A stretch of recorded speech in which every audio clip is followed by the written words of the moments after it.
السلام علیکم ورحمۃ اللہ وبرکاتہ۔ میں محمد امتیاز پلاموی۔ معزز ناظرین، یہ ہمارے ہاتھ میں کتاب ہے ارواح ثلاثہ یعنی حکایات اولیاء۔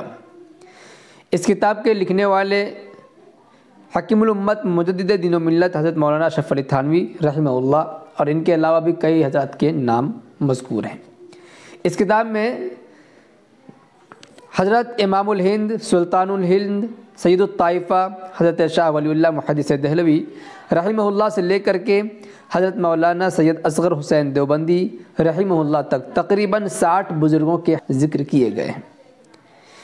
اسی کتاب کے صفحہ نمبر 365 سے ایک حکایت آپ کی خدمت میں ہم پیش کرنا چاہتے ہیں۔ اس حکایت کو سن کر آپ کو دارالعلوم دیوبند کی عظمت کا اندازہ لگ جائے گا۔ یاد رہے کہ جو کچھ ہم پڑھ کر کے آپ کو سنا رہے ہیں یہ ہمارے بزرگوں کے واقعات ہیں، کشف و کرامات کی بات ہے، کوئی وحی یا کسی نبی کا قول ہرگز نہیں ہے۔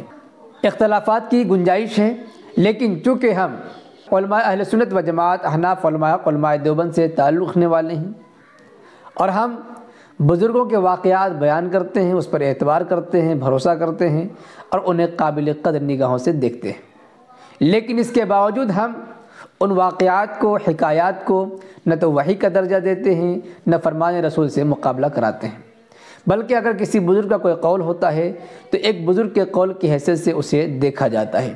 اس میں ہزاروں اختلافات کی گنجائش ہو سکتی ہے، تو اس بات کو ذہن میں رکھتے ہوئے اس حکایت کو آپ سنیں اور پھر آپ کے ذہن میں جو بات آوے کمنٹ باکس میں ضرور لکھیں۔ نمبر 45 میں جناب دیوان محمد یاسین صاحب دیوبندی رحمۃ اللہ علیہ کی حکایت ہے۔ حکایت نمبر 431۔ حضرت والد صاحب نے فرمایا کہ دیوان محمد یاسین مرحوم جو حضرت نانوتوی یعنی حضرت مولانا محمد قاسم نانوتوی رحمۃ اللہ علیہ کے خدام میں سے تھے، ان کا ذکر جہر مشہور تھا۔ یہ ناممکن تھا کہ ان کا ذکر سن کر کوئی بغیر روئے ہوئے وہاں سے گزر جائے۔ اللہ اکبر! کیسا ذکر کرتے تھے کہ جو کوئی بھی ان کا ذکر جہر سنتا روئے بغیر گزر ہی نہیں سکتا تھا۔ نہایت دردناک آواز میں ذکر کرتے تھے اور بہت روتے تھے۔ ہر وارد و صادر پر اس ذکر اور گریے کا اثر پڑتا تھا اور وہ بھی روتا تھا۔ خود فرماتے تھے کہ میں ایک دفعہ چھتہ مسجد کے شمالی گنبد کے نیچے ذکر جہر میں مصروف تھا کہ حضرت رحمۃ اللہ علیہ مسجد کے صحن میں اسی شمالی جانب اور توجہ کا رخ میرے ہی قلب کی طرف تھا۔ اسی اثنا میں یعنی اسی دوران مجھ پر ایک حالت طاری ہوئی اور میں نے بحالت ذکر دیکھا کہ مسجد کی چار دیواری تو موجود ہے مگر چھت اور گنبد کچھ نہیں، بلکہ ایک عظیم الشان روشنی اور نور ہے جو آسمان تک فضا میں پھیلا ہوا ہے۔ یکایک میں نے دیکھا کہ آسمان سے ایک تخت اتر رہا ہے اور اس پر جناب رسول اللہ صلی اللہ علیہ وسلم تشریف فرما ہے اور خلفائے اربع ہر چہار کونوں پر موجود ہیں۔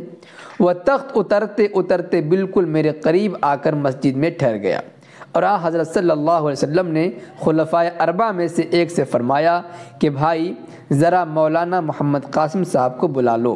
وہ تشریف لے گئے اور مولانا کو لے کر آئے۔ حضرت صلی اللہ علیہ وسلم نے ارشاد فرمایا کہ مولانا مدرسے کا حساب لائیے۔ عرض کیا حضرت حاضر ہیں، اور یہ کہہ کر حساب بتلانا شروع کیا اور ایک ایک پائی کا حساب دیا۔ حضور اقدس صلی اللہ علیہ وسلم کی خوشی اور مسرت کی اس وقت کوئی انتہا نہ تھی، بہت ہی خوش ہوئے اور فرمایا کہ اچھا مولانا اب اجازت ہے۔ حضرت نے عرض کیا جو مرضی مبارک ہو۔ اس کے بعد وہ تخت آسمان کی طرف عروج کرتا ہوا نظروں سے غائب ہو گیا۔ اس واقعے میں جو بات ہے اس میں ایک پوائنٹ کی بات یہ ہے کہ حضور پاک علیہ السلام تشریف لاتے ہیں اور ان کے ساتھ خلفائے اربع بھی ہیں۔ مولانا قاسم نانوتوی رحمۃ اللہ علیہ کو بلایا جاتا ہے اور ان سے کہا جاتا ہے کہ دیوبند مدرسے کا حساب لائیے۔ مولانا محمد قاسم نانوتوی رحمۃ اللہ علیہ ایک ایک پائی کا حساب دیتے ہیں۔ اس کے بعد حضور پاک علیہ السلام تشریف لے جاتے ہیں۔ اس پر بہت سے بریلوی یہ بتانے کی اور عوام کو گمراہ کرنے کی کوشش کرتے ہیں کہ دیکھو دیوبندی کتنے گستاخ ہوتے ہیں، نعوذ باللہ من ذالک، کہ دیوبندیوں نے کہا کہ حضور دیوبند مدرسے کا حساب لینے کے لیے آیا کرتے تھے۔ ایک طرف تو یہ کہتے ہیں کہ حضور پاک علیہ السلام ہر جگہ حاضر ناظر نہیں ہیں، اپنے قبر انور میں آرام فرما ہے۔ اگر کوئی بریلوی کہتا ہے کہ حضور ہر جگہ حاضر ناظر ہیں تو اس پر اشکال ہوتا ہے، اعتراض ہوتا ہے۔ اور یہ دیکھو دیوبندی خود کہہ رہے ہیں کہ حضور پاک علیہ الصلوۃ والسلام دیوبند مدرسہ تشریف لائے حساب لینے کے لیے۔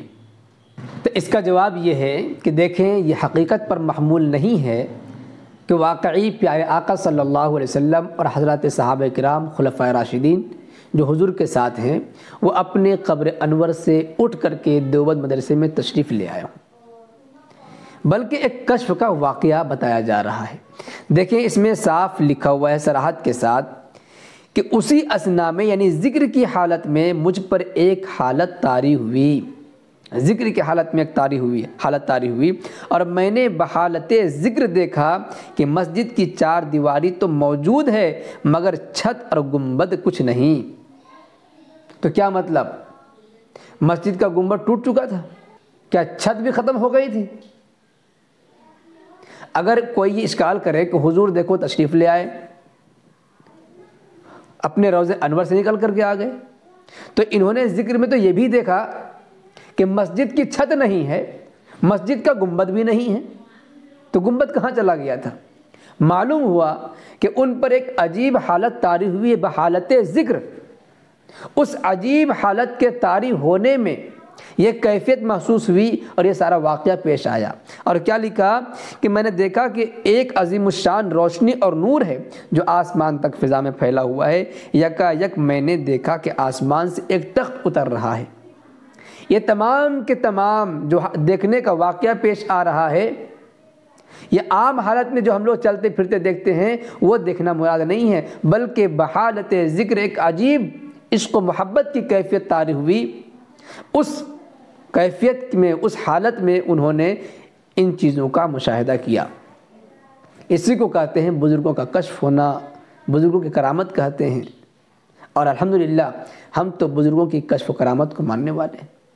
چنانچہ اس کے حاشیے میں بھی بات لکھی ہوئی ہے کہ یہ واقعہ ایک قسم کا کشف تھا جس میں ممکن ہے کہ مولانا کی توجہ کو دخل ہو جو تصرف کی ایک فرد ہے، اور یہ اہل تصوف اہل نسبت جانتے ہیں۔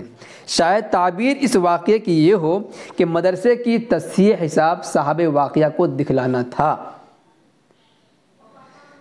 کہ مترددین یعنی شک کرنے والے اسے سن کر مطمئن ہو جاویں۔ اب رہی بات دشمنوں کی، وہ تو وہی میں بھی شبہ نکال دیتے ہیں۔ تو معلوم یہ ہوا کہ یہ ایک بزرگ کے کشف کا واقعہ ہے، لہٰذا یہ اشکال کرنا کہ نعوذ باللہ دیکھو حضور مدینہ شریف سے اپنے روضہ انور سے نکل کر کے دیوبند آ رہے ہیں حساب لینے کے لیے، یہ کتنی بڑی گستاخی ہے؟ تو اس میں کوئی گستاخی نہیں ہے، بلکہ ایک بزرگ کے کشف کا واقعہ ہے، وہ بھی بحالت ذکر ایک حالت کے طاری ہونے پر انہیں ایسا محسوس ہوا، انہیں دکھایا گیا۔ اس لیے اس واقعے کو لے کر کے یہ اعتراض کرنا کہ دیکھو دیوبندیوں نے کتنی بڑی گستاخی کر دی، بالکل درست نہیں ہے۔ البتہ کشف و کرامت کے ذریعے کسی کی عظمت کو بتلانا مقصود ہوتا ہے، اور اس واقعے کے ذریعے یہ بات معلوم ہوئی کہ دیوبند مدرسے کا حساب الحمدللہ بالکل درست ہے۔